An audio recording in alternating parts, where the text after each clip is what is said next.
बे सासेयानो गोदोनिफ्राय दासिमबो नाथाय जेनेरेल सेक्रेटारिया साथाम जाबाय एक नाम्बारा जाहैबाय इमानुएल 2 नाम्बारा जाबाय प्रबीण बर' 3 नाम्बारा नै दा गोदो बरमानि एमएलए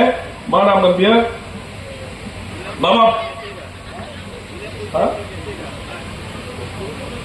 मनेश्वर ब्रह्म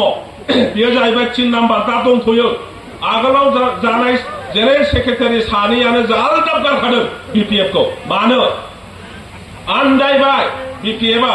नंगौ मोनसे समावहाय जों गोनाङाव जोङो ग्रोम ग्रोम बै समाव परिस्थितियाबो गाज्रि थाखा फैसाबो गैया जि दङ बेखौनो दाव दाव अननानै बबावहाय खालभार मोनसे बानायनो हानो बबाव दालां मोनसे बानायनो हानो बबाव बान्दो मोनसे बानायनो हानो बेफोर खामानिखौ जों मावदोंमोन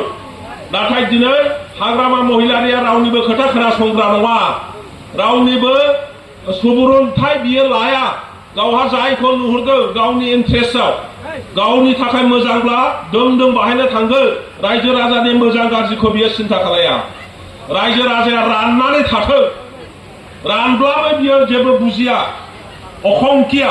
दा बेबायदि आखलजों जोङो जाथि दानो हाया आरो बेनि थाखायनो बुंनो लासिंसिं जायो जोंनि दिनावहाय गोबां दावराव दावसिनि परिस्थिति जोङो सम्मुखीन जानांदों दिनै प्रमद बर' बिथाङा पावाराव फैनाय लोगो लोगो बिटिसिआव जेसेबां जाथि गस्थि दङ बयखौबो ज' खालामदों बयनिबो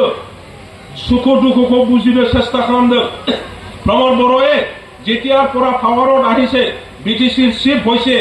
প্ৰথম দিনৰ পৰাই তেখেতে বিটিসি অঞ্চলৰ যিমান জাতি গোষ্ঠী আছে সকলোকে লগত লৈ পেলাই ৰাজনৈতিকভাৱে সামাজিকভাৱে কেনেকৈ অৰ্থনৈতিক উন্নয়নৰ কাৰণে কাম কৰিব পাৰে প্ৰত্যেক জাতি গোষ্ঠীৰ আশা আকাংক্ষা কেনেকৈ পূৰণ কৰিব পাৰে প্ৰত্যেক জাতি